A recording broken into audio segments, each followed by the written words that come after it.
Hoy vamos a hacer mucho énfasis sobre la primera palabra. Vamos a hacer énfasis en la palabra que nos habla de nuestra relación con Dios. Nuestra relación con Dios. Algo sumamente importante comprender, porque nosotros al entender y al conocernos en Cristo Jesús, nos apoderamos de todo lo que tenemos en Cristo para hacer lo que Dios quiere que seamos y para vivir la vida que Dios quiere que vivamos. En algunos posts que suelo colocar en Facebook 2x3, repito uno que dice: tú eres lo que Dios dice que eres, tú tienes lo que Dios dice que tienes, y tú puedes lo que Dios dice que puedes. Esa es la verdad. Esa pequeña frase la he repetido algunas veces en mi Facebook porque me parece muy potente, muy poderoso comprender esto. Que nosotros no somos lo que pensamos de nosotros, ¿sí? Cada uno tiene un autoconcepto, podríamos decir. Les agradecería si pueden abrir sus cámaras, así los puedo ver a la mayoría. Bien, digo y repito, cada uno de nosotros tenemos un autoconcepto. Lo que hoy se ha puesto muy de moda la palabra autopercepción, ¿sí? La manera en que tú te percibes.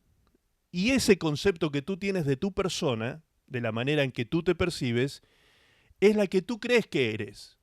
Pero realmente Dios no nos ve de esa manera. Dios no nos ve como nosotros nos vemos. Esa mirada subjetiva que nosotros tenemos, esa mirada está sometida a ciertos parámetros y cánones que el mundo nos fija, ¿sí? Por ejemplo, si yo me veo al espejo y me veo con 3 arrugas más que ayer, ¿sí? Y que es posible que ya a esta altura empiece a acontecer eso, ¿sí? Cuando me encuentro 3 arrugas más que ayer y digo, me estoy poniendo viejo, y pienso, esta sociedad a los viejos los descarta muchas veces, entonces yo ya estoy pasando a ser descartable. Esos son los pensamientos y las corrientes de pensamientos que predominan en este mundo en el cual nosotros estamos. Pero resulta que Dios no dice eso. Dios no dice eso. Cuando Dios habla de la vejez, dice que nos tenemos que poner en pie y honrar las canas de los ancianos, porque los ancianos han acumulado el conocimiento de la vida. Ya sea por prueba y error, ya sea porque nos equivocamos o tuvimos éxito en nuestros emprendimientos, empresas o deseos o cosas que hicimos en nuestra vida, y todo ese bagaje de conocimiento al hombre anciano lo hace un hombre sabio que nos puede dar un buen consejo. Es decir, que si yo me miro como Dios me mira, mis mejores años son los que están por delante. Mis mejores años son los que están por delante. ¿Por qué? Porque en la medida que he ido transitando la vida y madurando el conocimiento y la relación con Dios, etcétera, etcétera, mi vida ha sido transformada a lo largo del tiempo, y hoy yo puedo estar parado aquí con una madurez y un conocimiento de Dios que no tenía a los 30 años, que no tenía a los 20 años. ¿Me explico? Entonces, dentro de 20 más, si Dios me da vida, pues mi vida será un tesoro, realmente un tesoro, porque Dios lo ha hecho así y Dios lo dice así. Entonces tenemos que empezar a mirarnos con los ojos de Dios. Tenemos que empezar a valorarnos con la medida que Dios nos mide y no con nuestras medidas o con las que el mundo utiliza para medirnos. Por eso es que tú eres lo que Dios dice que eres. Tú tienes lo que Dios dice que tienes, y tú puedes lo que Dios dice que puedes. Lo demás son verdades relativas en todo caso, pero esto es verdad absoluta. Lo que Dios dice de ti, eso eres. Lo que Dios dice que tú tienes, tienes. Y lo que Dios dice que tú puedes, puedes. Punto. Eso es indiscutible. Eso es incuestionable. No se puede cuestionar lo que Dios dice en su palabra de nosotros. Y un poco de esto es de lo que vamos a hablar, y digo un poco, y lo digo con todo lo que significa un poco de eso es lo que vamos a hablar hoy, de nuestra relación con Dios. de quiénes somos nosotros en Cristo. Vamos a adentrarnos un poco también en el conocimiento de nuestra identidad en Dios, nuestra identidad en Cristo, y qué significa todo eso para nosotros. Ahora, cuando digo un poco, es porque en este mensaje que vamos a compartir hoy, vamos a hacer una pincelada, porque hay una cantidad de conocimiento bíblico que podríamos sumarle a este mensaje respecto de nuestra relación con Dios, que estaríamos días y días y días compartiendo palabra de Dios para hablar de nuestra relación con Dios realmente. Entonces, yo tomé un extracto de todo esto y resumí en este mensaje de alguna forma lo que vamos a conocer hoy por medio de la palabra, para empezar a entender esto de nuestra relación con Dios. Nuestra relación con Dios. Luego, la semana que viene, y si es necesario la siguiente, hablaremos de nuestra comunión y de nuestra intimidad con Dios. Amén. Gloria a Dios. Vamos a hacer una introducción a este mensaje haciendo un pequeño análisis, podríamos decir, no sé si cabe, porque en realidad técnicamente no cabe, pero se entiende, yo creo que ustedes me van a entender, cuando hablamos de un análisis genético espiritual. Cuando hablamos de un análisis genético biológico se entiende perfectamente, por supuesto, porque la genética tiene que ver con la biología del cuerpo o de los cuerpos orgánicos. Entonces, cuando hablamos de la genética espiritual vamos a hablar de nuestros principios y nuestros orígenes, espiritualmente hablando. No biológicamente hablando, sino espiritualmente hablando. Entonces, técnicamente sé que no es aplicable, pero creo que ustedes entienden la idea, ¿no? Vamos a ir a nuestros orígenes, vamos a estudiar un poco de dónde venimos nosotros, por qué hoy nosotros nos llamamos hijos de Dios. Si hoy nos llamamos hijos de Dios, entonces, ¿qué éramos antes de ser hijos de Dios? A este punto quiero que lleguemos hoy con este mensaje. Hoy somos hijos de Dios. Como dice el apóstol Juan, hoy sabemos que somos hijos de Dios. Pero aún no sabemos lo que hemos de ser. Es decir, hay un futuro que nos espera que todavía está reservado al misterio de Dios. Pero hay un pasado que sí tenemos claro a través de la Escritura y podemos comprender quiénes éramos antes de ser llamados hijos de Dios. A ese punto vamos a ir en principio en esta hora. Cuando el hombre, Adán, cae en pecado en el huerto del Edén, no pierde una religión, sino que pierde una relación. Esto lo hemos dicho varias veces en distintos mensajes, ¿sí? Creo que esto nos quedó claro. El hombre no pierde una religión. De hecho, en ese momento, en ese instante en que Adán y Eva pecan en el huerto del Edén, en ese instante no existía ninguna religión sobre la tierra. Pero sí existía una relación directa de Dios como padre con sus hijos, Adán y Eva. Dios como creador con sus criaturas, Adán y Eva. Había una relación.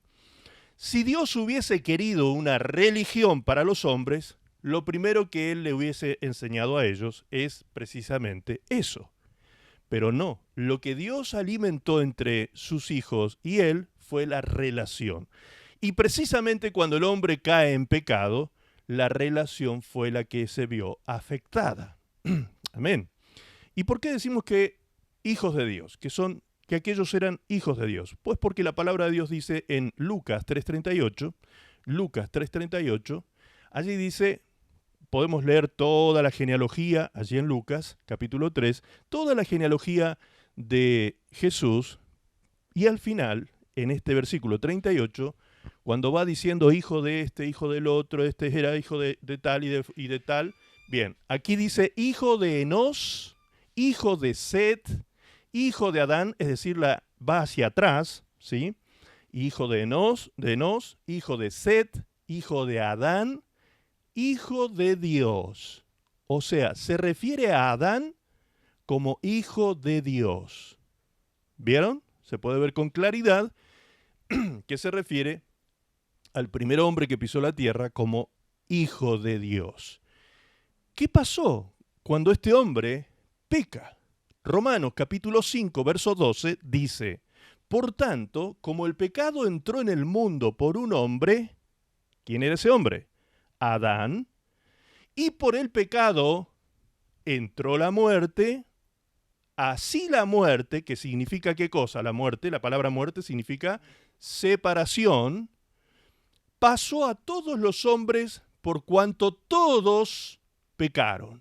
Todos los hombres pecaron, por eso la separación se presentó en la vida de todos los hombres. ¿Separación de qué? Cuando hablamos de muerte, si ustedes buscan en su diccionario la palabra muerte, van a ver que allí habla de la muerte biológica. Y también lo dice de manera metafísica, podríamos decir, porque el diccionario dice que la muerte es la separación del alma del cuerpo. ¿Sí? Cuando el alma se separa del cuerpo, se considera que una persona muere. ¿Ok? Pero aquí estamos hablando de una muerte espiritual, no estamos hablando de la muerte biológica, no estamos hablando de la muerte del cuerpo, sino de la muerte espiritual. La separación que se produce cuando el cuerpo muere es el cuerpo del alma, pero cuando el hombre murió espiritualmente, fue una separación del hombre de Dios. Se rompió la relación con Dios en ese momento y el hombre queda separado y un abismo separa al hombre de Dios a partir de ese momento.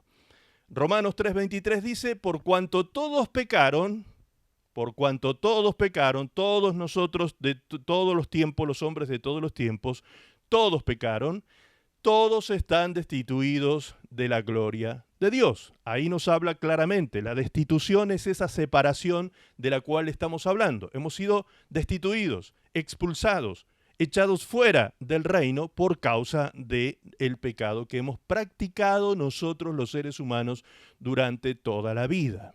¿Sí? Quizás hay alguien por ahí que se atreve a decir, pero yo no peco, yo no he pecado. ¿Sí? ¿Por qué puede haber alguien que tenga una autopercepción de ser súper santo de alguna manera? Bien, pero simplemente con ver la ley moral de Dios, aquella que dice, no mentirás. ¿Habrás mentido alguna vez en la vida? Mejor ni contemos. ¿Sí? Aquel otro que dice, honrarás a tu padre y a tu madre. ¿Habremos cometido ese pecado alguna vez en la vida? Probablemente también. Aquel que dice, no fornicarás. ¿Habremos cometido ese pecado en la vida? Bien, y así podemos seguir preguntándonos sobre los 10 mandamientos y cuántos de ellos hemos quebrantado. Pues la Biblia dice que aunque hayamos quebrantado uno solo, ya estamos bajo maldición. ¿Sí? O sea, ya estamos destituidos, ya estamos separados de Dios, ya estamos fuera, out, ya no hay lugar para nosotros en el reino de Dios. Por eso todos los hombres, absolutamente todos los hombres hemos sido destituidos de la gloria de Dios. Dice Romanos 5:17, pues si por la transgresión de uno solo, Adán, reinó la muerte, la separación, mucho más reinarán en vida por uno solo, Jesucristo, los que reciben la abundancia de la gracia y del don de la justicia. O sea, el problema del abismo, el problema de la separación, el problema de la muerte espiritual, tiene solución.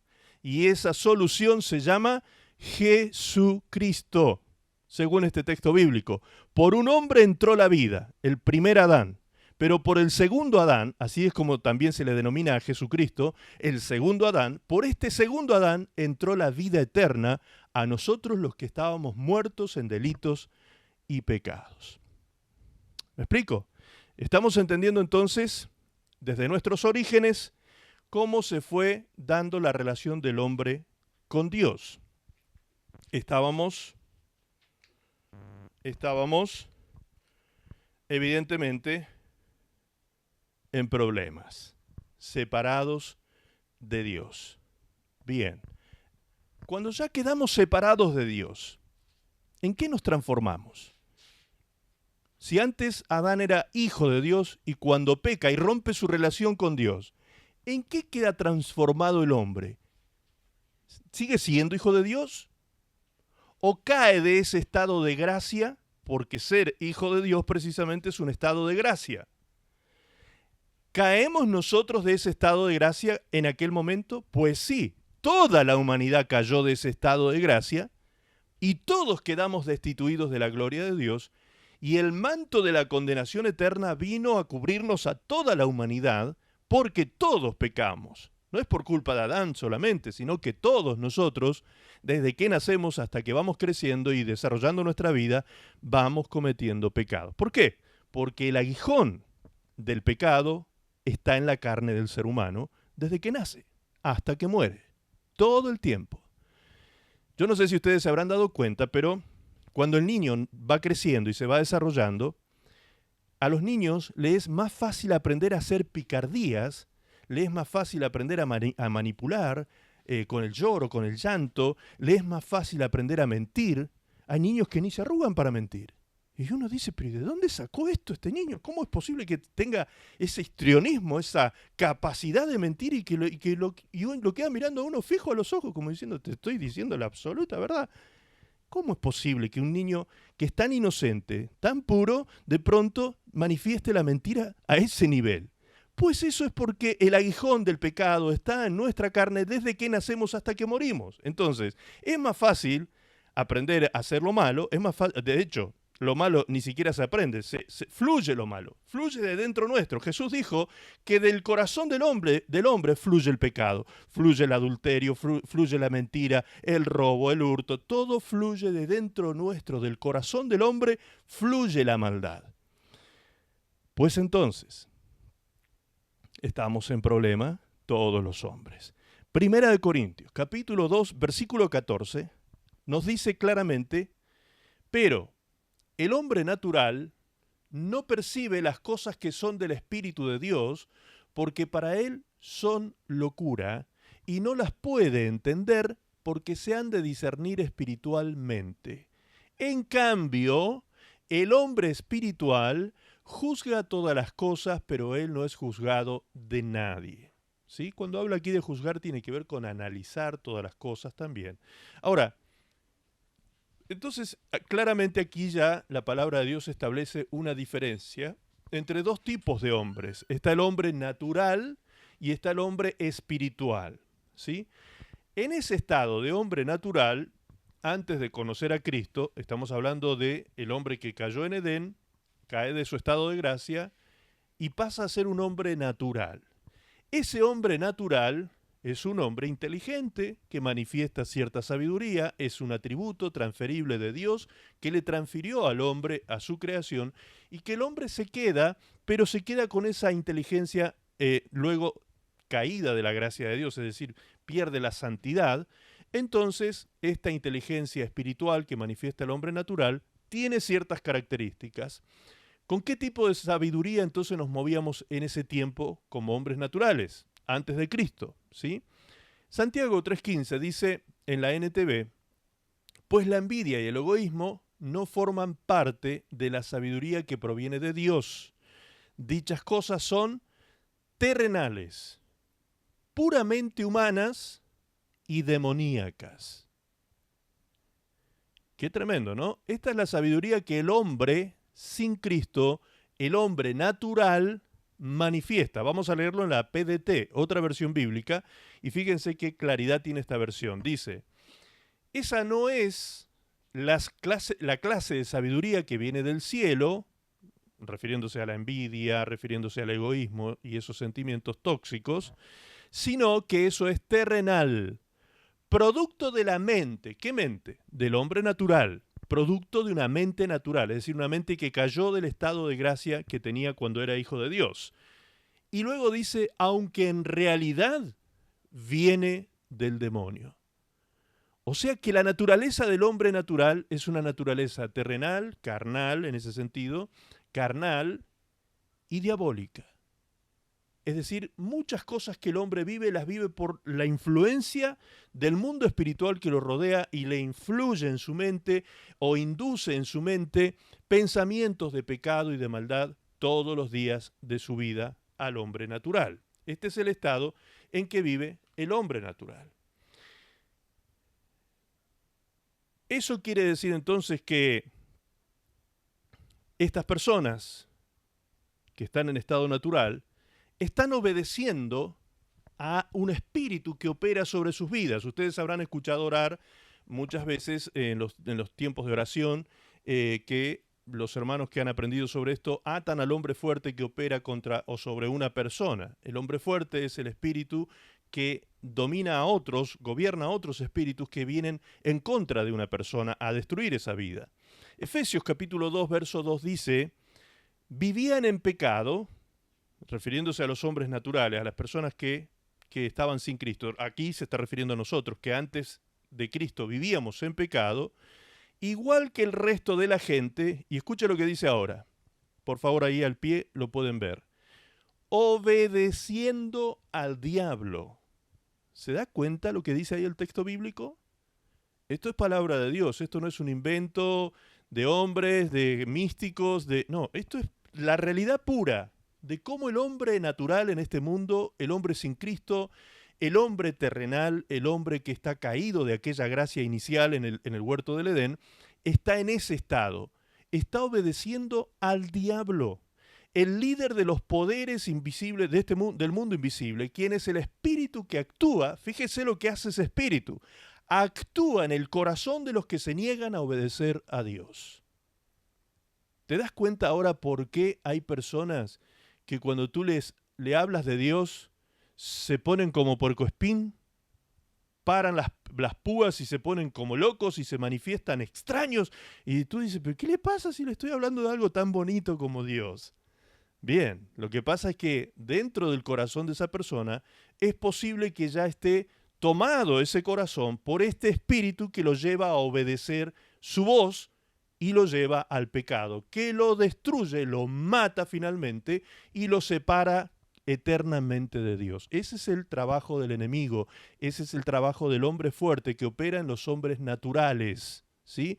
En los hombres que no tienen a Cristo, en las personas que no saben de Dios ni quieren saber nada de Dios, muchos de ellos, porque están bajo el dominio de este espíritu que opera en los hijos de desobediencia, lo dice en otros textos la Biblia.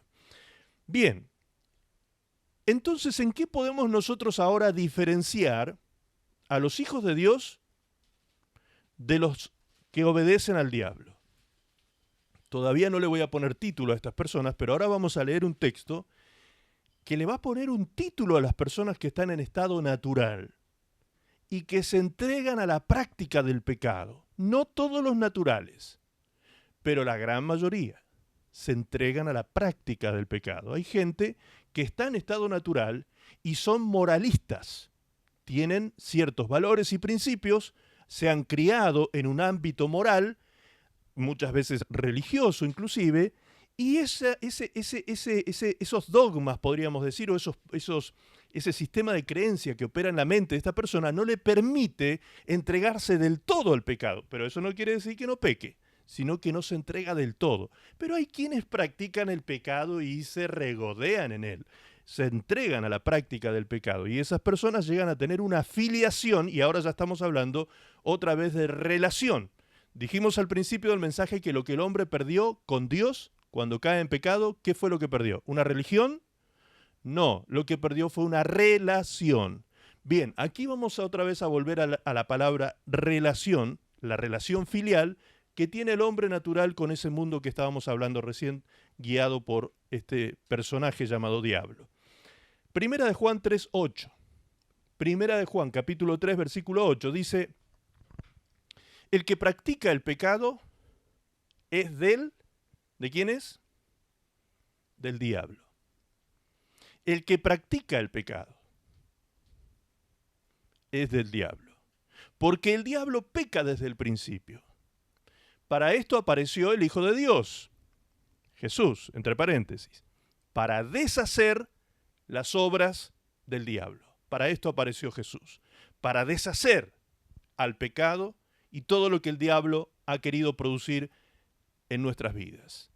Verso 9, el siguiente versículo dice: todo aquel que es nacido de Dios, todo aquel que es nacido de Dios, es decir, Dios lo ha engendrado, como dice también Primera de Juan, capítulo 1, versículo 13, que aquellos que han creído en Jesucristo son engendrados por Dios y no por voluntad humana. ¿Qué significa que Dios nos engendró? Pues que nacimos de Dios. ¿Y eso qué tiene que ver con nuestra relación con Él? Pues que dejamos de ser hombres naturales y pasamos a ser ¿qué cosa? Hijos de Dios. A partir del momento de nuestra conversión, de haber puesto nuestra fe en Jesucristo, nosotros pasamos a ser entonces hijos de Dios. Bien, versículo 9, seguimos ahí. Todo aquel que es nacido de Dios no practica el pecado, porque la simiente de Dios permanece en él y no puede pecar porque es nacido de Dios. ¿Vamos hasta ahí? Ok. ¿Quiere decir esto que los hijos de Dios no pecamos? Porque dice que el Hijo de Dios no practica el pecado. ¿Quiere decir eso entonces que nosotros no pecamos? Pues el mismo Juan, el mismo apóstol que escribió ese versículo que estábamos leyendo recién, 2 capítulos antes, en el capítulo 1, verso 8, 2 capítulos antes, dice, capítulo 1, verso 8, el mismo autor dice estas palabras. Si decimos que no tenemos pecado, nos engañamos a nosotros mismos y la verdad no está en nosotros. Verso 10. Si decimos que no hemos pecado, le hacemos a Él, es decir, a Dios, lo hacemos mentiroso y su palabra, la palabra de Dios, no está en nosotros. Suena como paradójico, ¿no? A ver, primero leíamos que este mismo autor, el apóstol Juan, por inspiración del Espíritu Santo, dice que los hijos del diablo son los que practican pecado. Los del diablo son los que practican pecado. Y los hijos de Dios no, porque no pueden hacerlo, debido a que la simiente de Dios, que es Jesucristo, habita en nosotros. Entonces nosotros no podemos practicar pecado. Y ahora leemos estos 2 versículos que nos dicen que si nosotros decimos, los hijos de Dios, si nosotros decimos que no tenemos pecado, mentimos y hacemos mentiroso a Dios. ¿Sí? Es decir, Dios miente, porque Él en realidad en su palabra está diciendo que sí pecamos. Efectivamente, sí pecamos. Entonces, no es lo mismo, queda claro que no es lo mismo practicar el pecado que pecar. No es lo mismo. Una cosa es la práctica de una cosa y otra cosa es hacerlo de manera esporádica y de manera resistente. Es decir, pecar, vamos a pecar y de muchas maneras. Lo hemos explicado varias veces, el hombre peca en su pensamiento, el hombre peca en sus emociones, en sus sentimientos, el hombre peca en sus transgresiones, es decir, cuando hace lo que no debe hacer, cuando si dice la palabra de Dios, no mientas, si yo miento estoy transgrediendo la ley, entonces estoy pecando. Pero también pecamos cuando no hacemos lo que sabemos que tenemos que hacer, porque pecado es saber hacer lo bueno y no hacerlo. Es decir, que pecamos de tantas maneras que a veces ni cuenta nos damos de que pecamos. Pero cuando pecamos, los hijos de Dios, nos arrepentimos de aquello y nos volvemos a Dios buscando su ayuda para no caer en la práctica de ese pecado. ¿Sí? Para no caer en la práctica. La práctica del pecado es un acto deliberado. La práctica del pecado es un hecho intencional. La práctica del pecado es algo que el hombre piensa, planifica y lo lleva a cabo de acuerdo a sus pensamientos de maldad. Es decir, como dije recién, se regodea en el pecado hasta siente placer de pecar y practica el pecado de manera consecutiva. Es como una práctica, como si fuese un deporte, que se hace una práctica, un profesional del deporte hace prácticas semanales y está todos los días haciendo eso para poder mantenerse en estado. Bien, el pecador, para mantenerse en buen estado atlético de pecador, practica el pecado todos los días, ¿sí? Todos los días, y sin pesar, sin tener ningún tipo de remordimiento siquiera por el pecado. En cambio, los hijos de Dios no podemos. Los hijos de Dios no sirven para pecar. El Hijo de Dios está pecando y está sufriendo. Yo no sé si me entiende lo que quiero decir con esto. El Hijo de Dios cuando está pecando y sabe que lo está haciendo, no lo puede disfrutar. Sabe que está pecando y está sintiendo pesar en ese mismo instante. Cuando está pecando dice, Dios mío, ¿qué estoy haciendo? ¿Sí? Eso es porque la simiente de Dios, el Señor Jesucristo, está en nuestro ser, en nuestro corazón. Entonces nosotros, los hijos de Dios, sí pecamos, como dice el texto de Juan. Si decimos que no tenemos pecado, mentimos, pecamos, pero no hacemos práctica del pecado como aquella persona que se entrega de manera deliberada al pecado y sin ningún pesar sigue pecando a lo largo de su vida. Esa es la diferencia entre un hijo de Dios, ¿sí?, y un hijo del enemigo, un hijo del diablo. ¿Por qué decimos, ahora sí, hablamos de la relación de hijos de Dios e hijos del diablo? Porque ahora vamos a leer el texto que lo dice claramente en 1 de Juan, versículo 10 del capítulo 3. 1 de Juan 3, versículo 10. Ahí dice, en esto se manifiestan los hijos de Dios y los hijos del diablo. Acá ya lo dice con toda claridad. ¿En qué se manifiestan los hijos de Dios y en qué se manifiestan los hijos del diablo? Sigue diciendo, todo aquel que no hace justicia y que no ama a su hermano, no es de Dios. O sea, implícitamente, el texto nos está diciendo que si no es de Dios, ¿de quién es entonces? Pues del diablo, dice el texto. ¿Lo está leyendo conmigo? ¿Sí? Volvamos ahí, por favor, al texto. ¿Qué dice? En esto se manifiestan los hijos de Dios y los hijos del diablo. Fíjese, estamos leyendo la Biblia. 1 de Juan 3:10. Todo aquel que no hace justicia y que no ama a su hermano, no es de Dios. De hecho, más adelante, el verso 11, 12 en adelante, habla de Caín. Caín se manifestó como un hijo del diablo porque mató a su hermano Abel. Bien, entonces, aquí ya estamos hablando de una relación filial.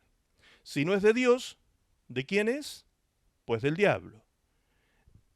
Si es del diablo, ¿en qué tipo de relación se involucra la persona que practica el pecado?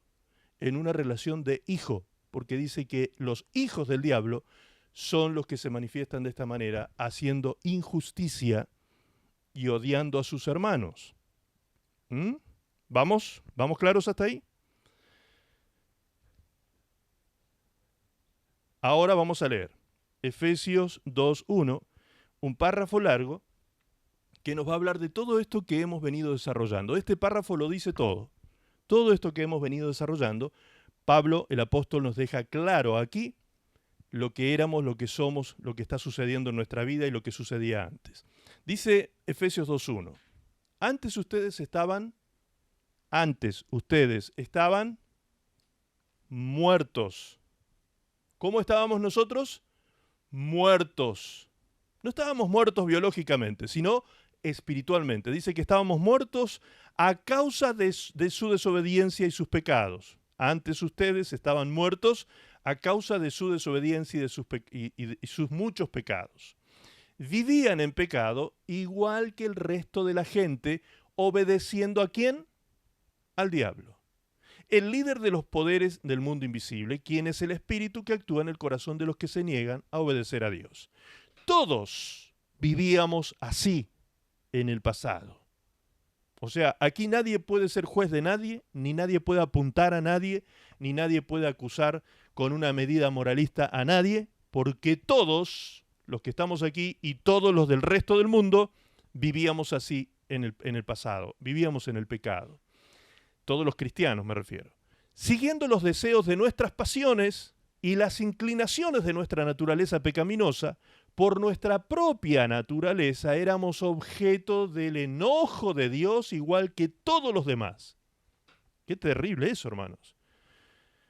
Por nuestra propia naturaleza, ¿se dan cuenta? Ya no teníamos la naturaleza de un hijo de Dios, sino que caímos de ese estado de gracia al estado de hombre natural, y por causa de esa naturaleza pecaminosa, teníamos una inclinación en nuestra naturaleza hacia el pecado y las pasiones desordenadas. Pero ¿qué dice el verso 4? ¿Qué pasó con Dios que aún estando enojado, dice el texto bíblico, porque éramos objeto del enojo de Dios, aún Dios estando enojado por causa de que nosotros todos hemos pecado, el verso 4 dice, pero Dios, que es tan rico en misericordia y nos amó tanto, wow, nos amó tanto que a pesar de que estábamos muertos por causa de nuestros pecados, nos dio vida cuando levantó a Cristo de los muertos. Es solo por gracia de Dios que ustedes han sido salvados, dice el apóstol Pablo. Pues nos levantó de los muertos junto con Cristo y nos sentó en los lugares celestiales porque estábamos unidos a Cristo Jesús. ¿Por qué? Porque Dios nos amó tanto. Es decir, nosotros somos el objeto del enojo de Dios, dice el versículo 3. Nosotros somos, por nuestros actos, nuestra desobediencia, por ser pecadores, hemos sido el objeto del enojo de nuestro Padre porque éramos hijos antes y caímos de esa relación. ¿Por qué? Porque pecamos. Todos, a una hemos pecado. Entonces Dios entró en un estado de enojo porque sus hijos desobedecieron a su voz, no le creyeron y desobedecieron. Pero había algo mayor en el corazón de Dios que su enojo. Algo mayor que la ira de Dios estaba en él. Por más que esa ira o ese enojo fuese justo, Dios nos amaba. Y se cumple lo que dice Santiago: la misericordia triunfa sobre el juicio. Es decir, si nosotros vamos al tribunal de Dios, somos condenados, seguramente, porque todos pecamos. Pero Dios es un Padre misericordioso, clemente, tardo para la ira, amplio en perdonar, que nos amó de tal manera que dio a su Hijo para venir a rescatarnos de este estado de muerte en que nosotros estábamos.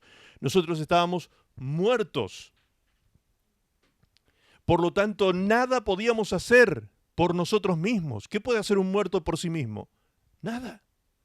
No podíamos hacer nada. Íbamos derecho al infierno. Íbamos derecho a la condenación eterna.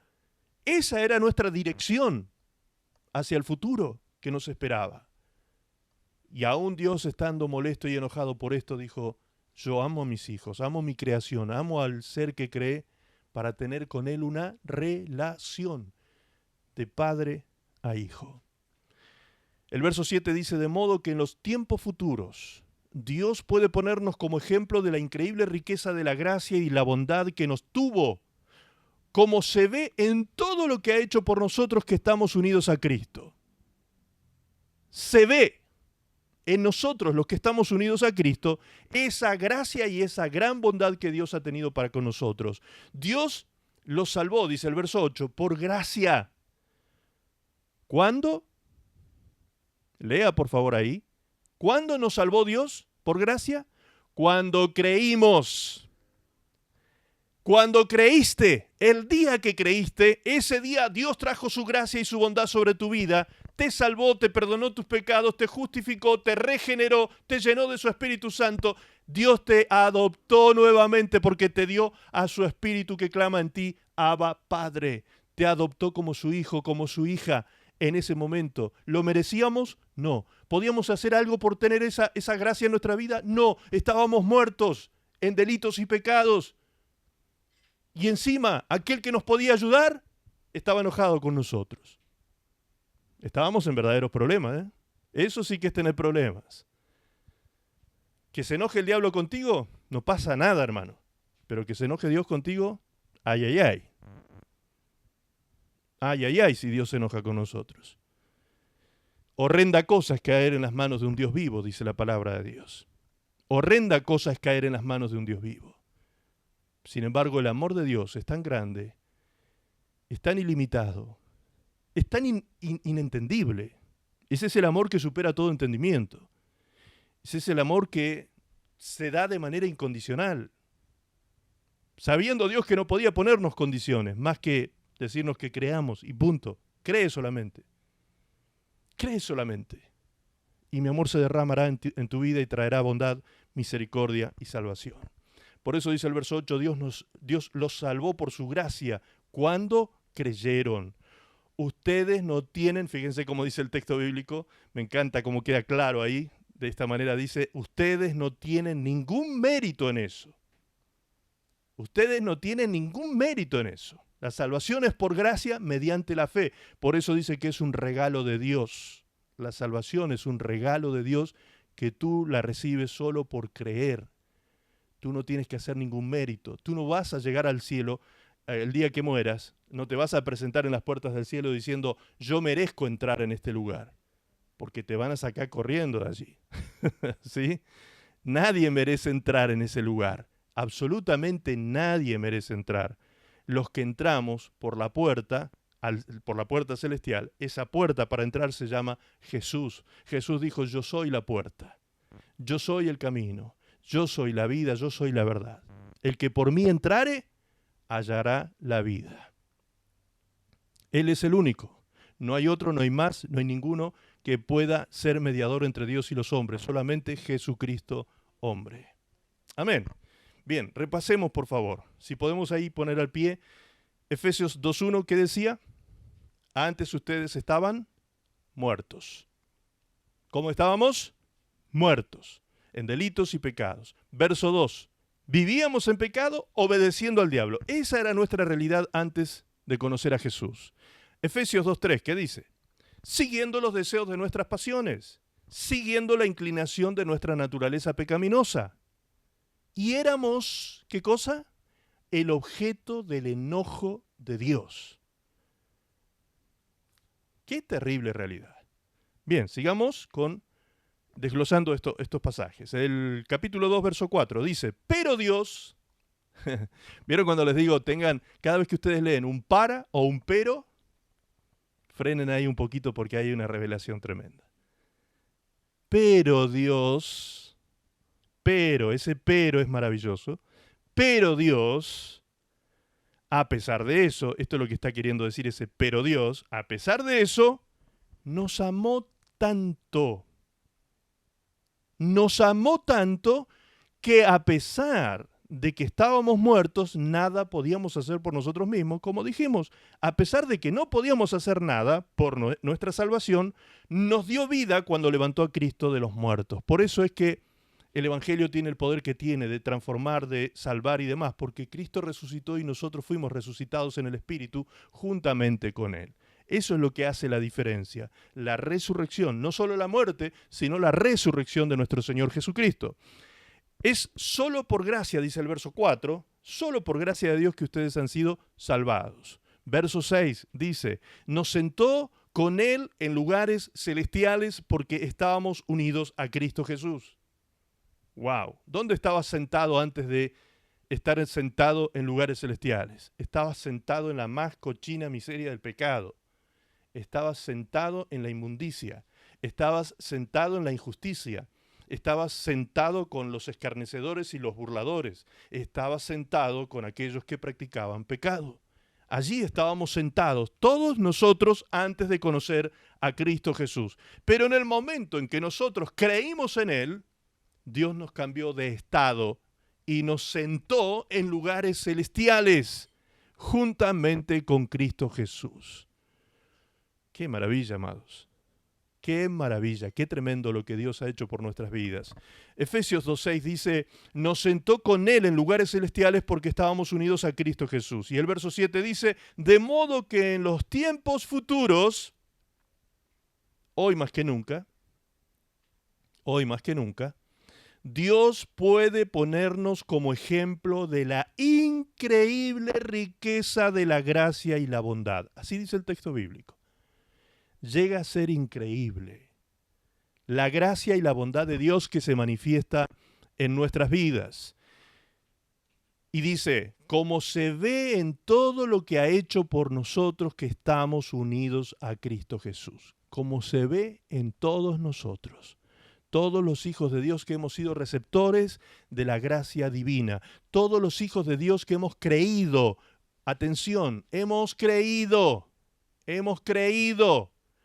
Tú no puedes vivir y disfrutar de toda la bondad y la gracia de Dios que se ofrece en su reino si tú no pasas por la fe, si tú no atraviesas la puerta llamada Cristo por fe, si tú no crees en su obra en la cruz del Calvario, si tú eres incrédulo, si dudas, si no te apropias por fe de esa gracia, no la vas a poder disfrutar. La vas a ver pasar en la vida de otros cristianos, pero tú no la vas a poder disfrutar. Entonces, lo único que Dios te está reclamando, si podemos decirlo de esa manera, hoy es que tú creas. Que tú creas. Y el que cree actúa. Porque la fe sin obras es muerta. te vas a empezar a esforzar en conocer la voluntad de Dios, vas a empezar a recibir conocimiento de Dios y vas a empezar a obedecer con la ayuda de Dios el sueño de Dios en tu vida, el diseño de Dios en tu vida se va a hacer posible gracias a que Dios te va a ayudar a cumplirlo, porque tú solo no puedes. Fíjense cómo en todo está presente Dios. Yo solo no puedo santificarme, eso es imposible, el hombre no se puede autosantificar. Sin embargo, sí tenemos la iniciativa de nuestra parte. La iniciativa sí debe estar de nuestra parte. ¿Sí? Nosotros somos los que debemos querer santificarnos. Y cuando queremos, cuando le proponemos a Dios, Señor, aquí estoy, soy un pecador, Señor, todo cochino, sucio, lleno de inmundicia, aquí estoy, Señor, pero estoy arrepentido de este pecado. No puedo dejar de hacer lo que hago, Señor, porque el pecado me gobierna. Eso es lo que decía el apóstol Pablo en capítulo 7 de Romanos, verso 15 en adelante hasta el 23. El pecado nos gobierna. No podemos dejar de pecar. Pero ¿qué dice el siguiente capítulo de Romanos? 8, verso 13. Que si nosotros por el Espíritu Santo hacemos morir las obras de la carne, entonces viviremos eternamente. Todo tiene solución. En Cristo Jesús, todo tiene solución. En Cristo Jesús vamos aprendiendo y vamos creciendo en esa santificación porque su Espíritu está en nosotros y nos ayuda cada día a ir perfeccionando la santidad en el temor de Dios. Amén. Es esa la manera en que Dios actúa. Esa es la dinámica del Padre con los hijos, con nosotros sus hijos. Dios quiere tener esa relación con nosotros. Ahora, ¿recuerdan ustedes la parábola del hijo pródigo? ¿Recuerdan esa parábola? Esa parábola dice que el hijo pródigo le pidió la herencia al padre y se la malgastó, se fue de la casa del padre, ¿sí? Y fue a derrochar todo lo que el padre, por gracia, había puesto en sus manos. Por gracia. Él no tenía ningún mérito, solo era heredero. Y por ser heredero, por la posición que tenía y la relación que tenía con su padre, recibió herencia. De la misma manera nosotros somos coherederos con Cristo Jesús. Ahora, ¿qué dice el texto bíblico? Que este hijo se fue a tierras lejanas, malgastó su herencia en pecado, pero terminó ¿cómo? Como siempre digo, en la más cochina miseria. En ese caso, más que nunca. Terminó alimentando cerdos y anhelando comer la comida de los cerdos. Tenía tanto hambre que hasta deseaba comer la comida que le estaba dando a los cerdos. Qué tremendo, hermanos. Ese es el estado en el que caemos los hombres rebeldes, los hombres cuando nos rebelamos contra Dios, cuando no queremos hacer la voluntad de Dios, ahí terminamos, con los cerdos, en la más cochina miseria, realmente ahí es donde terminamos. Ahora, cuando este hombre se da cuenta de la necedad que había cometido, del acto tan necio, tan insensato, de haberse apartado de la casa del Padre, él pensó en volver a la casa del Padre, y en ese momento que piensa esto, él no se siente digno. Y como no se siente digno de ser llamado hijo, ¿qué piensa? En ese momento dice, reflexionando sobre sus actos y sobre lo que él vivía en la casa de su padre, él decía, en la casa de mi padre, los jornaleros, el peón más bajo del campo de mi padre, come mejor que yo, vive mejor que yo, está más bendecido que yo. Así que volveré a la casa de mi padre y le diré que me arrepiento, que me perdone y que me trate como a uno de sus jornaleros, porque yo no me siento en la dignidad de hijo. Sin embargo, aquel padre que representa a Dios, dice que cuando vio a su hijo de lejos, lo vio que venía caminando, seguramente los pies eran de plomo en ese hijo llamado el hijo pródigo en este pasaje de la Biblia, ¿sí? Los pies serían de plomo, le pesarían los pies para caminar por la vergüenza que pesaba sobre su vida, por el dolor por causa de haber hecho lo que hizo, y con tanta dificultad moral regresó a la casa del padre. Entonces el padre, viendo esto, viendo que su hijo apenas venía caminando hacia él, hacia la casa, dice la Biblia que el padre corrió hacia su hijo. El padre corrió hacia su hijo. Y llegando a su hijo lo abrazó y lo besó. Lo trajo a casa y le ordenó a sus jornaleros que lo bañaran, que lo vistieran con un vestido nuevo y le colocaran un anillo nuevo, símbolo de pacto renovado. Y la expresión de ese hombre no fue este hijo del diablo que se fue a pecar y no fue así, sino que dijo, mi hijo que había muerto ha resucitado. Hagamos fiesta. Hagamos fiesta. Ese es el amor que no se puede entender. Ese es el amor que a mí, si yo hubiese sido el de esa historia, no sé, en esa fiesta el único que hubiese pasado toda la noche llorando hubiera sido yo. Porque no hubiese podido creer tanto amor, tanta misericordia, tanta bondad, tanta gracia. Ahora, ¿qué nos revela eso? Que en el corazón del Padre nunca dejó de sentir a ese hijo que se fue, que malgastó la gracia y la bondad que le había entregado en sus manos, nunca dejó de considerarlo su hijo. El hijo no se sentía digno de ser llamado hijo, pero el padre nunca lo desafilió, nunca rompió la relación. Él nunca dejó de ser hijo. ¿Me explico? ¿Por qué? Resucita, porque se arrepintió. Si ese hijo no se hubiese arrepentido, pues no habría resucitado. Pero se arrepintió. Volvió a la casa del Padre. ¿Qué significa que vuelve a la casa del Padre? ¿Que se renueva la relación? No, porque él no quería eso. Él no quería que se renovara la relación hacia él como hijo. Él lo que quería era entrar bajo la cobertura de la casa del Padre, es decir, entrar en comunión, entrar en paz, pedir perdón, sentir la paz del perdón del Padre para poder mantenerse bajo la cobertura de la casa del Padre otra vez, y allí, bajo la cobertura del Padre, es donde hay comunión e intimidad. Se puede volver a la intimidad con el Padre. Es decir, ¿qué era lo que había perdido realmente él? ¿La relación de padre a hijo? No. Lo que él había perdido era la comunión y la intimidad. ¿Qué nos dice esto a nosotros? A nosotros hoy, a los hijos de Dios hoy, a los cristianos de hoy. ¿Qué nos dice esta palabra? Que tú puedes haber errado, tú puedes haber pecado, tú puedes haber malgastado la gracia de Dios en tu vida, tú puedes haber abusado de la bondad que Dios tuvo de ti. Pero si tienes la actitud del hijo pródigo, si te arrepientes de todo corazón y vuelves al Padre, tendrás el gozo de disfrutar otra vez la comunión y la intimidad con papá. Podrás sentir el abrazo de Dios, la contención de Dios, el amor de Dios que se vuelve a derramar. Vas a sentir cómo Dios hace fiesta. Dice que Él hizo fiesta. Y en esa fiesta hubo baile. El Señor cantará, dice el libro de Salmos, cánticos de liberación y danzará alrededor nuestro. ¡Wow! Eso es maravilloso. Es tal la alegría que le da a Dios cuando nosotros volvemos del pecado. Es tan grande el gozo que hay en el corazón del Padre cuando nosotros volvemos de la muerte, es decir, de la separación que teníamos con Él, de haber roto la comunión y la intimidad con Él, no la relación, que Él hace fiesta. Fiesta, fiesta, porque hay mucho gozo en su corazón.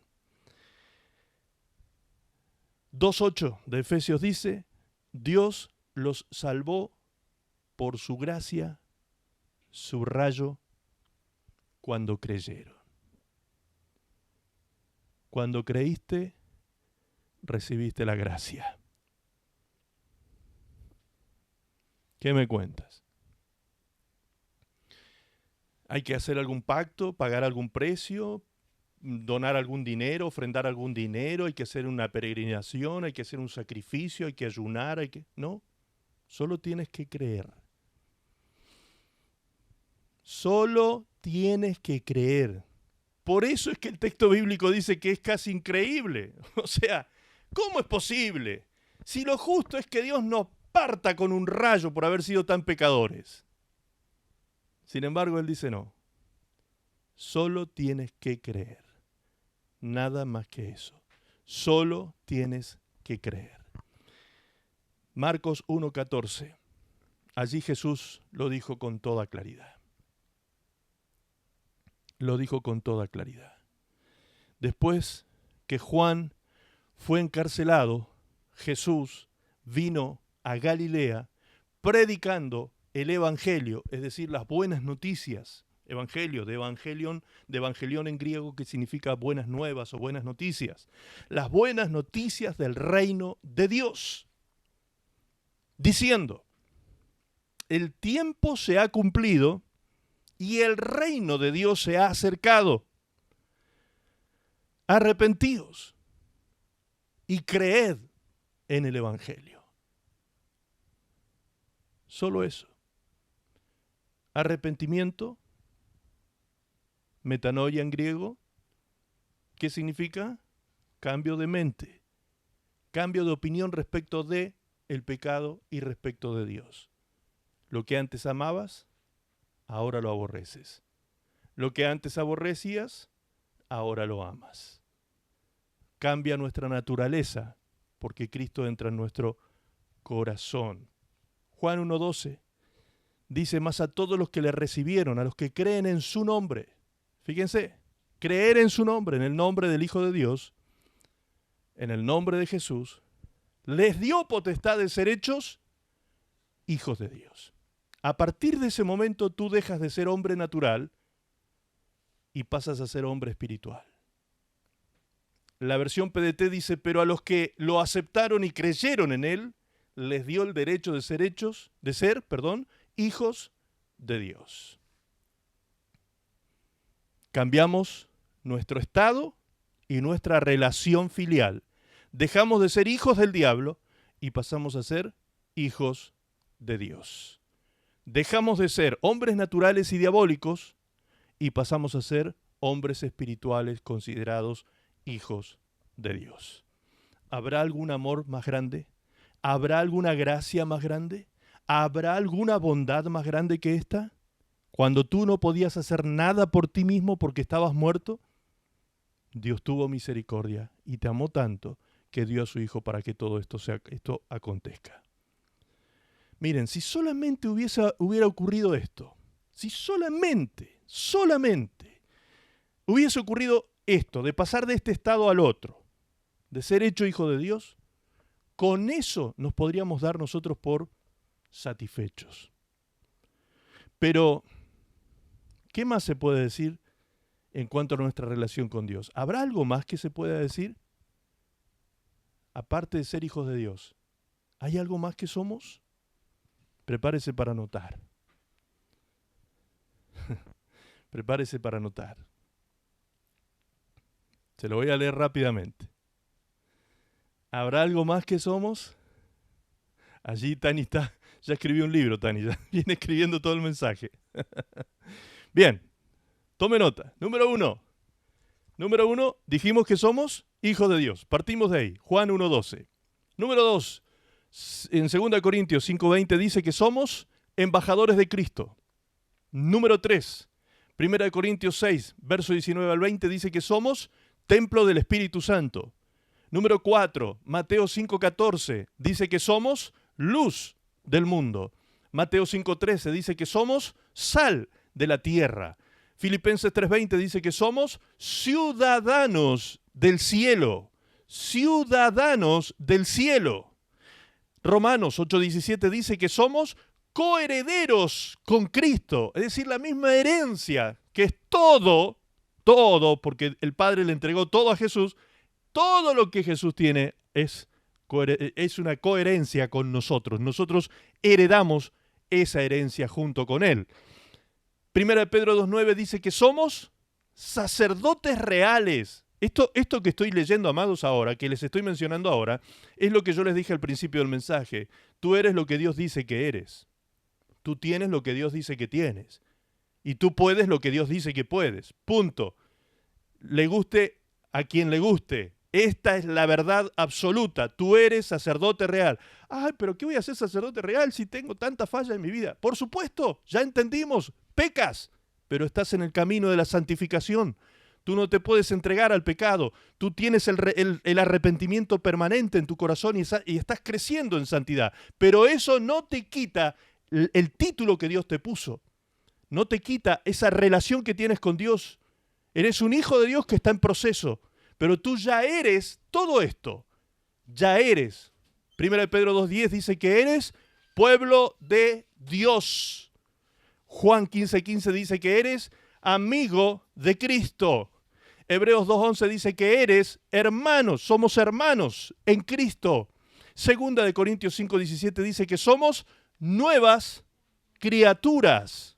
Nuevas criaturas. Romanos 5:1 dice que somos justificados por Dios, es decir, perdonados, salvos. Tenemos vida eterna por causa de eso. ¿Por qué? Porque Efesios 1:7 dice que somos redimidos. Es decir, fuimos comprados por precio. Cristo pagó el precio de nuestro rescate. Primera de Corintios 1:2 dice que somos santificados. Santificados por Dios, no por nosotros mismos. Tito 3:5 dice que somos regenerados. Regenerados. Es decir, la vida de Dios nos hizo nacer de nuevo. Eso es la regeneración en nuestra vida. Nos hizo nacer de nuevo. Primera de Tesalonicenses 5:5 dice que somos hijos de la luz. Sigo leyendo. Hechos 1:8 dice que somos testigos de Cristo. Testigos de Cristo. Primera de Pedro 2:16 dice que somos siervos de Dios. Segunda de Timoteo 2:3 dice que somos soldados de Cristo. Hebreos 12:1 dice que somos corredores o atletas de la fe. Primera de Pedro 2:9 dice que somos linaje escogido. Primera de Pedro 2:9 dice que somos nación santa. ¿Qué le parece? Y solamente estamos viendo algunos de los títulos honoríficos que nuestro papá, por gracia, porque un día creímos, nos dio a nosotros los hijos de Dios. Títulos que por gracia, tú no te ganaste ninguno de estos títulos. Tú no hiciste ningún mérito para ser llamado de esta manera. Solo porque estás en Cristo, te apropias de toda esta identidad que tenemos en Dios. ¡Qué maravilla! Esto sí que es gracia y bondad. Esta es la gracia y la bondad que se puede ver en aquellos que se han convertido del mundo a Cristo Jesús, dice la palabra. Ahora, mi pregunta hace un ratito fue, ¿con que solamente Dios nos hubiese rescatado de la muerte y dándonos vida espiritual y eterna y nos hubiese llamado hijos de Dios? ¿Con eso qué más podemos pedir? Bien, pero aún así, Dios nos sigue amando tanto que sumamos estas más de 20 títulos honoríficos que Dios nos ha dado. Hemos anunciado solo 23 y no son los únicos, ¿eh? Son muchos más que tú puedes ir descubriéndote en Cristo Jesús cuando lees su palabra. Y tú puedes entrar en la meditación de cada uno de esos títulos. ¿Qué significa, Señor, que yo soy testigo de Cristo? Pregúntatelo, investiga en la palabra, indaga, medita en ella y conviértete en un testigo de Cristo, como dice Hechos 1:8. Conviértete en esto que Dios realmente quiere que tú seas. Ya el título está, el poder te ha sido dado, la gracia y la bondad de Dios está sobre tu vida. Todo lo que tú necesitas, la unción del Espíritu Santo, te capacita para que hagas lo que aquí dice su palabra. Ahora, nos volvemos a hacer la misma pregunta. ¿Será solo esto que Dios nos hizo hijos de Dios? No, la respuesta fue, aquí tienes 23 títulos más. Ahora nos preguntamos, ¿será que solo esto que vamos a vivir en esta tierra es lo que Dios tiene preparado para nosotros los que le amamos? No. El apóstol Pablo dijo, cosa que ojo no vio ni oído oyó, ni ha subido a corazón de hombre. O sea, tú no te lo puedes ni imaginar lo que Dios tiene preparado para aquellos que le aman. Y el apóstol Juan lo dijo de esta manera, fíjense, 1 Juan 3:2, ¿qué dice allí? Amados, ahora somos hijos de Dios. Ahora, tiempo presente. Ahora somos hijos de Dios. Pero fíjense lo que dice del futuro. Aún no se ha manifestado lo que hemos de ser. Pero, acá viene algo que nos va a explotar el cerebro. Sabemos que cuando Él se manifieste, cuando Cristo se manifieste, seremos semejantes a Él porque le veremos tal como Él es. Dios mío. Madre mía, si quieres darle un aplauso al Señor, déselo fuerte, Él se lo merece. Realmente Él es digno de toda gloria. Digno de toda gloria, digno de todo honor. Alábalo, alábalo al Señor, dale gloria, alábalo con tus labios, dile te amo, Señor. Dios mío, me estoy descubriendo lo que yo soy en ti, Señor. Qué maravilla lo que tú has hecho de mí, Señor, cuando yo estaba muerto. ¡Qué maravilla! Todavía no se ha manifestado toda la bondad de Dios sobre nuestras vidas. Todavía no se ha manifestado todo lo que Dios quiere hacer con nosotros. ¡Wow! Dios mío. Tremendo. Solo estamos hablando de nuestra relación con nuestro Padre Dios. Solo de la relación. Todavía no entramos en la comunión ni en la intimidad. Solo de la relación.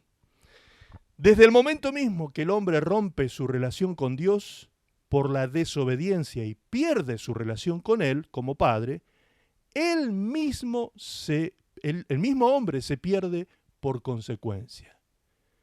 Es decir, cuando el hombre insiste en pecar, él mismo se pierde en el pecado y pierde su relación con Dios como Padre y pierde su salvación para siempre porque es condenado eternamente. Fíjense qué terribles pérdidas, fatales pérdidas se han dado por causa de esta situación. Esta pérdida es fatal y es eterna. No se acabará nunca. El hombre quedará muerto por siempre si no se arrepiente y cree. Y nada puede hacer por sí mismo. Entonces, cuando nosotros oímos la voz de Dios, como en este momento estamos oyendo a Dios, su palabra, aquí no estamos hablando de cuentos ni leyendas, no, estamos hablando de la palabra de Dios pura. La estamos leyendo ante nuestros ojos. Dios nos está diciendo las cosas con tanta claridad. ¿Qué vamos a hacer ante esta claridad de Dios para con nosotros? Si estamos en pecado, si aún no hemos creído en Jesucristo, pues este es el día, esta es la hora. No digas mañana, el mañana no te pertenece. Y esto no es echarte miedo, esa realidad la conoce todo ser humano. A nadie le pertenece ni el minuto que viene. En un segundo puedes perder la vida y perder la eternidad. Para siempre estar condenado. Vamos cerrando leyendo Juan 3:16. Y ahora sí, ese texto toma una dimensión para nosotros inmensa. Después de haber entrado en el entendimiento de nuestra relación con nuestro Padre Celestial y de su amor para con nosotros, díganme si no se les hace más fácil entender este texto. Si no toma sentido este texto totalmente, toma un sentido total, se dimensiona de otra manera. Crece frente a nosotros este texto cuando dice, porque de tal manera amó Dios al mundo, a los que estaban muertos en delitos y pecados, que ha dado a su Hijo unigénito, para que todo aquel que en Él cree no se pierda, mas tenga vida eterna. Y esta es la condenación, dice el mismo pasaje en los versículos siguientes, 17 y 18. Dice, esta es la condenación. El 17 dice, porque Dios no envió a su Hijo al mundo para condenar al mundo, sino para que el mundo sea salvo por Él. Y el verso 18 dice, y esta es la condenación, que la luz vino al mundo, y los hombres amaron más las tinieblas que la luz, porque sus obras eran malas. Entonces, ¿Dios te condena? ¿Dios te excluye? de su gracia? No, Dios no quiere condenarte, Dios no quiere la muerte del que muere, dice la palabra de Dios, sino que Dios quiere darte vida eterna en Cristo Jesús. ¿Qué tengo que hacer, Señor? Pues creer. Simplemente arrepentirte y creer. Lucas 19:10, 1 Juan 3:8, anota, y Romanos 6:23. Son los tres textos que vamos a concluir, con estos vamos a concluir el mensaje de hoy. Lucas 19:10 dice, porque el Hijo del Hombre, ¿para qué vino? Vino a buscar y a salvar lo que se había perdido. ¿Qué se había perdido? El alma del hombre, la relación del hombre con su Padre, la relación Dios creador con su criatura, Dios Padre con sus hijos. Todo lo que se había perdido, Cristo vino a salvar todo esto que se había perdido, Él lo vino a rescatar, pagando Él el precio de ese rescate. El siguiente versículo de 3:8 de 1 Juan dice, el que practica el pecado es del diablo, porque el diablo peca desde el principio. Pero para esto apareció el Hijo de Dios, para deshacer las obras del diablo. Eso es lo que Dios ha estado haciendo con tu vida. Si tú eres un hijo de Dios hoy y hace tiempo que estás buscando a Dios y entendiendo a Dios y conociendo su palabra, su voluntad y prestándote a ser obediente a Dios, pues Dios está a través de su Hijo Jesucristo destruyendo las obras del diablo en tu vida. Las obras del pecado que se habían hecho un hábito en ti antes cuando eras una mujer natural, un hombre natural, ahora se están destruyendo en Cristo Jesús. Cristo Jesús está destruyendo el pecado que estaba en nosotros. Romanos 6:23 dice, porque la paga del pecado es muerte, mas la dádiva de Dios es vida eterna. El regalo, la dádiva, el regalo de Dios es vida eterna en Cristo Jesús, Señor nuestro. Amén. Gracias, Padre. Gracias, Padre, porque a pesar de que no tenemos comunión contigo muchas veces, hemos roto la comunión, no hemos tenido intimidad contigo, a pesar de eso tú mantienes la filiación con nosotros y nos llamas hijos. Quizás hoy podemos estar en estado de pródigo, como ese hijo que se apartó de la casa del padre. Ese hijo que se sentía indigno de ser llamado hijo. Posiblemente hoy nos sintamos igual.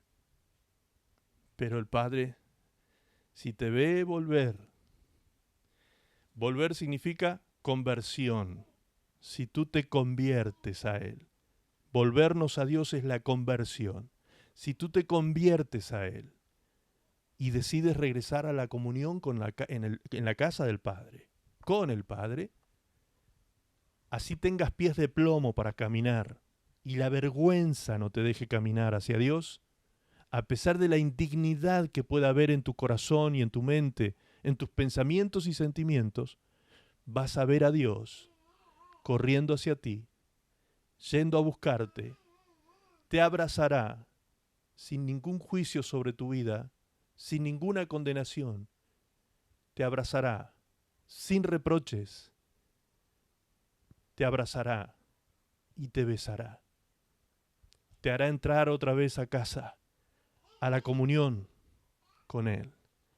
Te vestirá de nuevo con vestiduras reales, porque a eso fuiste llamado, a ser un pueblo santo, sacerdocio real.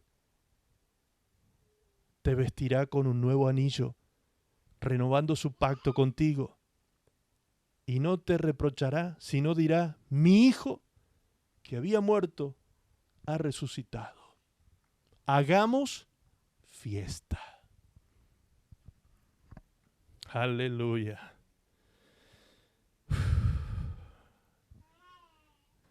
¿Qué más podemos pedir?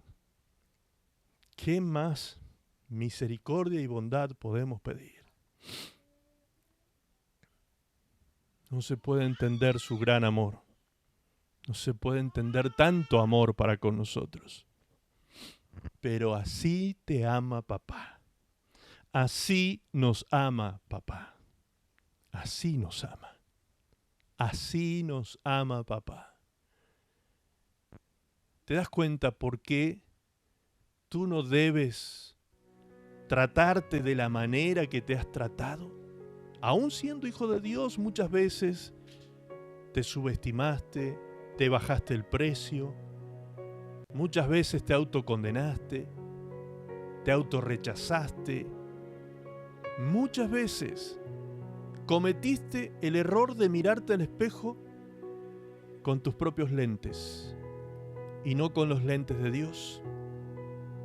Muchas veces cometiste el error de mirarte y reprocharte todo. Posiblemente tenías razón, pero el reproche hacia tu vida y hacia tus obras, si vienen con condenación y sin arrepentimiento, no sirve. No sirve. La autocondenación sin arrepentimiento solo te va a llenar de tristeza, de depresión, de soledad, de desazón, de desorientación, de confusión, de vergüenza. Como decía el profeta Isaías en el capítulo 30 de su libro, dice, Dios hablando a través del profeta decía, ¡ay de mis hijos que se apartan de mí para tomar consejo y no de mi boca, para cobijarse con cubierta y no de mi espíritu, que descienden a Egipto! Descienden, no te elevas, desciendes a Egipto, a fortalecerse con la fuerza de Faraón, dice el texto bíblico. Dios veía a sus hijos, al pueblo antiguo de Dios, yendo a Egipto, aquel que un día lo había esclavizado, y a buscar fuerza y protección en el Faraón, aquel que un día lo había perseguido para matarlo. Es tal la necedad que viene a nuestra vida cuando buscamos el consejo que no es de Dios y nos apartamos de Dios, entramos en tal estado de ceguera que solos nos entregamos en las manos del enemigo. Solos descendemos a las manos del diablo. Solos vamos y nos entregamos a aquel que quiere destruirnos, hacernos polvo, reducirnos a la nada misma. ¡Ay de mis hijos!, dice Dios. ¿Y por qué está ese ¡ay de dolor? Pues porque lo que sucederá con aquellos que actúan de esa manera, dice el texto bíblico, que esa actitud que tomó el pueblo de apartarse de Dios y no buscar consejo de su boca, se convertirá en vergüenza y en confusión. La vergüenza y la confusión son el resultado cuando estamos rompiendo nuestra relación con papá. Vergüenza y confusión. No sabes ni qué hacer de tu vida, no sabes ni a dónde vas, no sabes ni qué deseas, no sabes ni qué desear para tu vida, no conoces el diseño de Dios, el propósito de Dios para tu vida, entras en confusión, tiras manotazos al aire, luchas sin sentido. Amada y amado,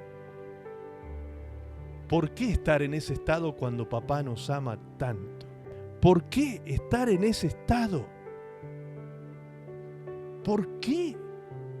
¿Te das cuenta que no tiene sentido? Deja de autocondenarte y regresa a papá. Regresa al Padre.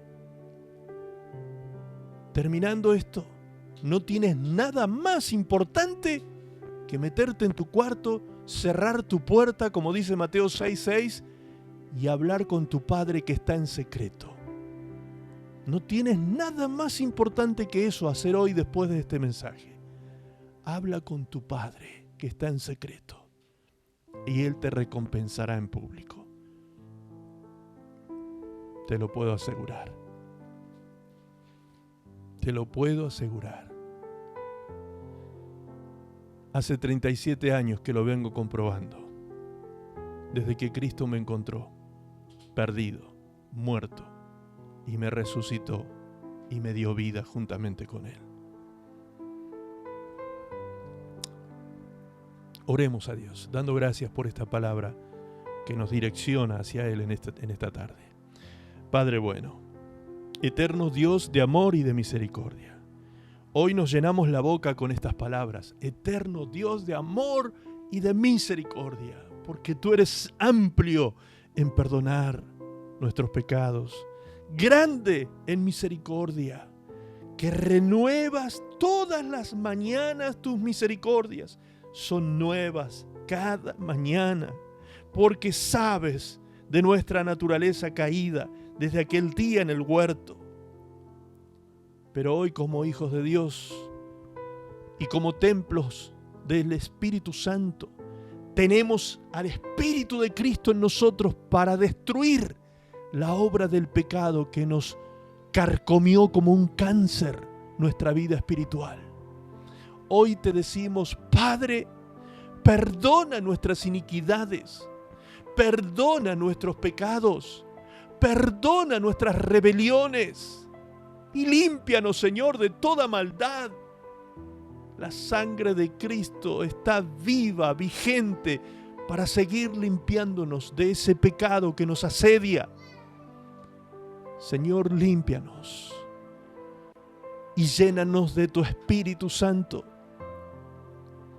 para cada día poder comprender más y mejor tu perfecta, buena y agradable voluntad y vivir así en el centro del propósito que tú tienes para nuestra vida. Gracias, papá, por amarnos de esta manera, Señor. ¿Qué podemos decir, Dios mío, más que gracias, gracias, gracias, papá, gracias, papá?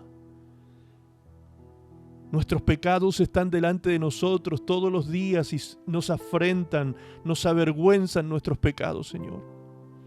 Pero también entendemos, Señor, que tú eres bueno, misericordioso y que tú puedes justificarnos y perdonarnos. Gracias, papá. Bendice, Dios, a tus hijos en esta tarde. Bendice a aquel que está acercándose a ti, Señor, en esta tarde, aquel que está viniendo a ti en esta tarde. Bendice a aquel que está diciendo, Padre, perdona mis pecados. Señor Jesús, entra en mi corazón, haz de mí tu templo.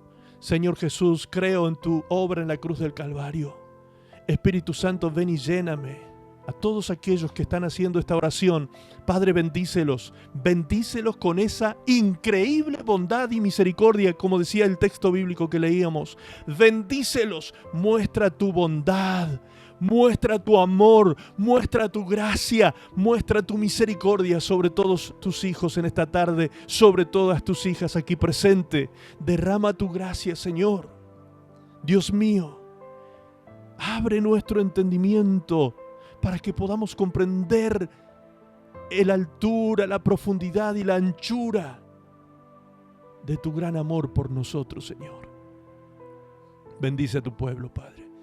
Bendice todas las áreas de tus hijos, el cuerpo, el alma y el espíritu, pues tu palabra dice que todo nuestro ser ha de ser santificado para ti, cuerpo, alma y espíritu. Bendice a tus hijos, Señor, en todas las áreas. Señor, que aquel que realmente se vuelve a ti pueda entender por qué tú estás haciendo fiesta en esta tarde, Señor. Por qué tú estás con tanto gozo como papá. Porque cuando nos volvemos a ti es lo que provocamos en tu corazón. Señor, y esta semana, que sea una semana en la que podamos experimentar esa gracia, podamos experimentar ese poder que produce el Espíritu Santo en nuestra vida, para hacer de nosotros más que vencedores. En el nombre de Jesús. Amén. Y amén.